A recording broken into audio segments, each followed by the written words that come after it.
ఇప్పుడు డిఫేమేషన్ కేసులో శిక్షలు కానీ లేకపోతే జరిమానాలు కానీ ఎలా విధించే అవకాశాలు ఉన్నాయి? డిఫేమేషన్ అంటే రెండు రకాలు ఉంటాయి. ఒకటి సివిల్ డిఫేమేషన్, ఇంకోటి క్రిమినల్ డిఫేమేషన్. ఓకే.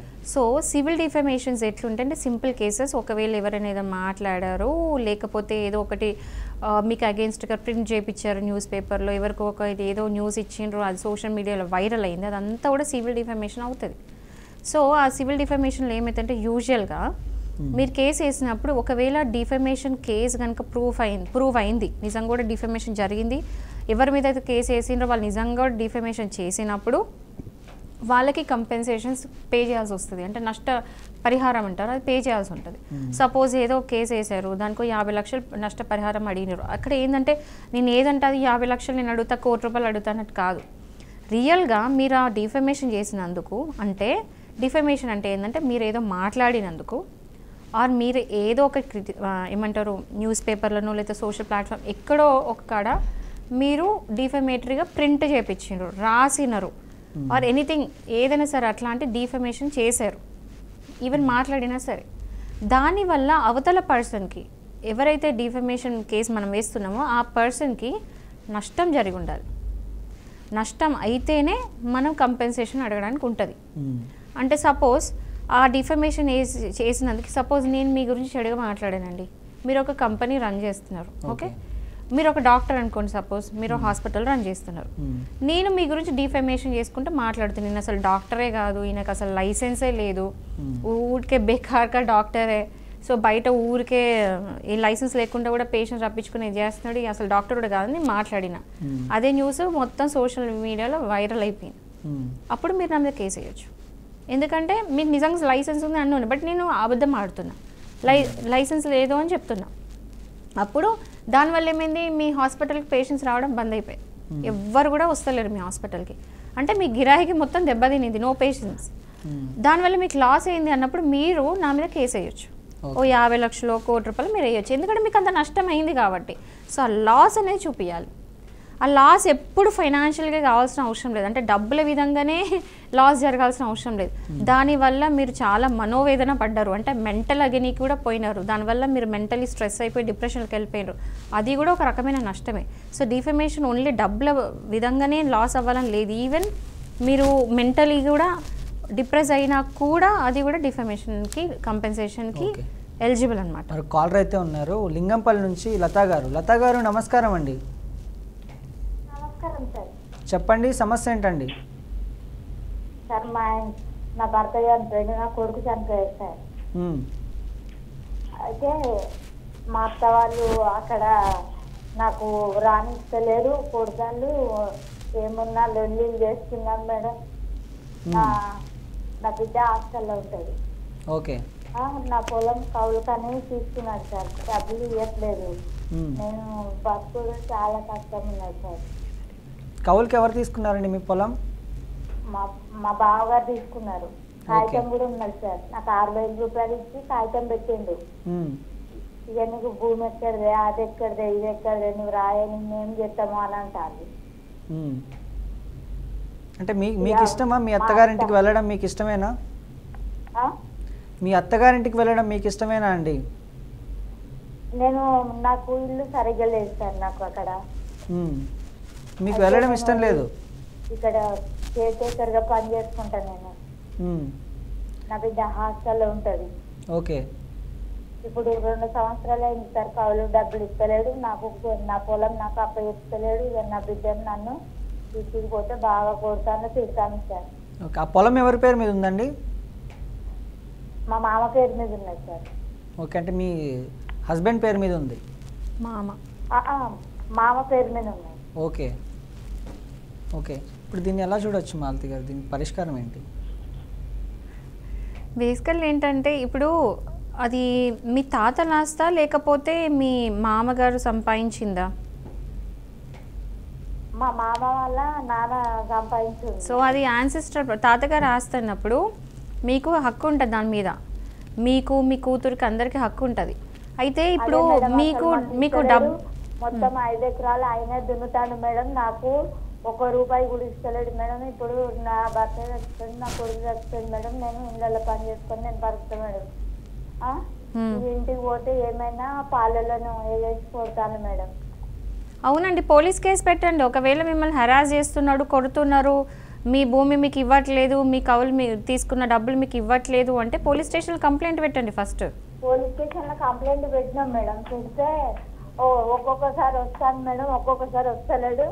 ఇక వాళ్ళు కూడా అది పిలిచి అప్పుడే కూకుంటాను మేడం. నేను ఆడదాన్ని, నేను ఎక్కడ తిరగాలి మేడం అని. మీ వయసు ఎంత అండి మేడం? మీ వయసు? మా వయసు 35 ఉంటుంది మేడం. ఓకే, ఇప్పుడు ఫస్ట్ థింగ్ ఏంటంటే మీరు పోలీస్ స్టేషన్లో కంప్లైంట్ పెట్టాలి. పోలీసులు మీరు కనుక యాక్షన్ తీసుకోకపోతే మీరు వెళ్ళి కలెక్టర్కి రిప్రజెంటేషన్ ఇవ్వండి ఒకటి. బేసికల్ అయితే మండల ఆఫీసులో కూడా దరఖాస్తు ఇచ్చిన మేడం. ఏంటండి? మండల ఆఫీసులో కూడా దరఖాస్తు ఇచ్చిన. ఇస్తే ఎంక్వైరీ చేస్తామని అన్నారు. మరి స్టేషన్లో చేయలేదో మేడం తెలియదు. ఇప్పుడు చూడండి, మీరు ఏదైనా దరఖాస్తు ఇస్తే మీరు దాన్ని మళ్ళీ ఫాలోఅప్ చేసుకోవాలి. జస్ట్ ఇచ్చేసి వచ్చి కూర్చుంటే ఎక్కడ న్యాయం జరగదు. మీకు ఒకటి న్యాయం జరగాలి అంటే మీరు ఫాలోఅప్ చేస్తూ ఉండాలి. 2 సార్లు 3 సార్లు వెళ్తూ ఉండాలి. ఎందుకంటే మీలాంటి వాళ్ళు ఎంతోమంది మీలాగానే దరఖాస్తులు ఇస్తారు. సో ఇచ్చినప్పుడు మీరు వెళ్ళి ఫాలోఅప్ చేసుకోకపోతే కష్టం కదా. అసలు కనీసం ఏమైంది, నేను ఇట్లా కంప్లైంట్ ఇచ్చా, దీని మీద ఏమైందని అయితే వెళ్ళి అడగాలి కదా, వెంబడి పడాలి కదా. అడిగిన మేడం. అడిగితే వాళ్ళు ఇక్కడ చిలుపురుగుట కాడ పంచాయతీ ఆయన అని అన్నారు మేడం. ఏమన్నారు? ఇక్కడ స్టేషన్ దగ్గర పంచాయతీ పెడదాము అని అన్నారు.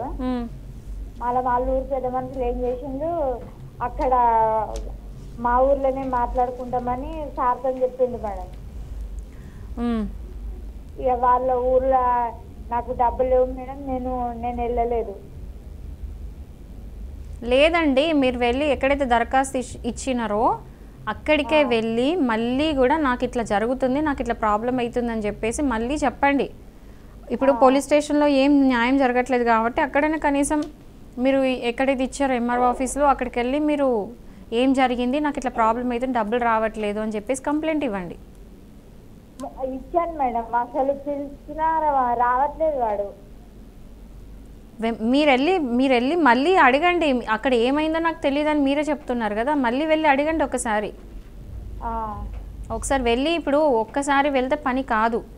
ఇప్పుడు మన గవర్నమెంట్ ఆఫీస్లో పనులు ఎట్లా జరుగుతాయో ఓపెన్గా అందరికీ తెలుసు. ఒకసారి వెళ్ళి వదిలేస్తే సరిపోతుందా? సరిపోదు కదా. సో మళ్ళీ ఒకసారి మీ కేసులో ఏం జరిగిందని ఒకసారి మాట్లాడండి. అండ్ వెళ్ళి మీరు మీ పని అయ్యేదాకా మీరు వెళ్తూనే ఉండండి. ఒకవేళ మీరు పోలీస్ స్టేషన్లో మీకు ఎలాంటి న్యాయం జరిగిపోతే విమెన్ కమిషన్కి వెళ్ళండి. అది ఎక్కడ మేడం? నాకు తెలియదు మేడం. మీరు ఎక్కడి నుంచి మాట్లాడుతున్నారు? మీ కూతురు ఉంది కదండి, ఒకసారి గూగుల్లో కొట్టమనండి. ఉమెన్ కమిషన్ అని కొడితే గూగుల్లో వచ్చేస్తుంది. ఉమెన్ కమిషనా? అవునండి. మా పాప హాస్టల్లో ఉంటుంది మేడం. మీకు అది కూడా ఎందుకంటే మిమ్మల్ని హరాస్ చేస్తున్నారు, కొడుతున్నారు, ఆ విషయంలో మీరు కంప్లైంట్ పెట్టచ్చు. ఓకే. ఉమెన్ కమిషనరా మేడం? ఏంటండి? ఉమెన్ కమిషనరా? అవునండి, ఉమెన్ కమిషన్. ఓకే సరే మేడం, థ్యాంక్స్ మేడం. ఓకే అండి. మామూలుగా క్రిమినల్ డిఫమేషన్ మరియు సివిల్ డిఫమేషన్ అంటూ ఉంటాం. అసలు క్రిమినల్ డిఫమేషన్కి సివిల్ డిఫమేషన్కి తేడాలు ఏంటి మేడం? బేసిక్ తేడా ఒక్కటి ఏంటంటే, ఇప్పుడు క్రిమినల్ డిఫమేషన్స్ ఏ కూడా క్రిమినల్ కోర్ట్స్ ఫైల్ అవుతాయి, అండ్ సివిల్ డిఫమేషన్ వచ్చేసి సివిల్ కోర్ట్స్లో ఫైల్ అవుతాయి. సివిల్ డిఫమేషన్లో వచ్చేసి ఏంటంటే కంపెన్సేషన్స్ అంటే నష్టపరిహారం ఇస్తారు. బట్ క్రిమినల్ కేసెస్లో ఏంటంటే పనిష్మెంట్స్ ఇస్తారు, అంటే మీకు జైలు శిక్ష పడుతుంది ఒక 2 years దాకా కూడా. సో ఇవే బేసిక్ డిఫరెన్సెస్. ఇంకా కేసెస్ వరకు వచ్చేసి అంటే ఒక కేసు జరిగినప్పుడు ఆ కేసు మనం అంటే అక్కడ ఉన్న నేచర్ ఆఫ్ ద కేస్ బట్టి అది సివిలా లేకపోతే క్రిమినల్ అనేది డిసైడ్ అవుతుంది. So nature of the case బట్టే చెప్పగలుగుతాం అది ఏంటి అని చెప్పేసి. ఓకే, క్రిమినల్ నేచర్ ఉంటే క్రిమినల్, ఒకవేళ సివిల్ నేచర్ ఉంటే సివిల్. ఒకరు నిజం చెప్పినా కూడా ఆ విషయం వల్ల అవమానానికి గురవుతున్నారు, అవమానం అది జరిగింది అని ఫీల్ అయితే కూడా అది కూడా డిఫమేషన్ కింద పరిగణిస్తారంటారా? ఒక్కటండి, ఏదైనా సరే మాట్లాడితే అది నిజమై ఉన్నంత మటుకు అది డిఫమేషన్ కాదు. ఇప్పుడు ఒక పర్సన్ ఒక తప్పు చేస్తున్నప్పుడు ఆ పర్సన్ తప్పు చేసిందని చెప్పడం కూడా తప్పు కాదు కదా. సో నిజంగా తప్పు చేసినప్పుడు మీరు మాట్లాడితే అది తప్పు కాదు. కానీ మీరేదో సెల్ఫిష్నెస్ కోసమో, లేకపోతే ఒకరి మీద పగబెట్టో, లేకపోతే మీ లాభం కోసమో, లేకపోతే వాళ్ళ బిజినెస్ లాస్ చేయాలనో, లేకపోతే వాళ్ళు ఏదో విధంగా ఏదో మైండ్లో పెట్టుకొని మీరు వాళ్ళని కావాలని ఏం నిజం లేకపోయినా కూడా అబద్ధాలు ఆడి కనుక మాట్లాడితే అప్పుడు డిఫమేషన్ అవుతుంది. సో డిఫమేషన్ అంటే ఒక పర్సన్ ఒకలాంటోడైనప్పుడు అలాగనే మాట్లాడితే తప్పు కాదు, కానీ అలా కాకుండా కూడా అవునని చెప్పి మాట్లాడము అది తప్పు, అది డిఫమేషన్ అవుతుంది. వెరీ స్లైట్ సెన్సిటివ్ డిఫరెన్సెస్ ఉంటాయి.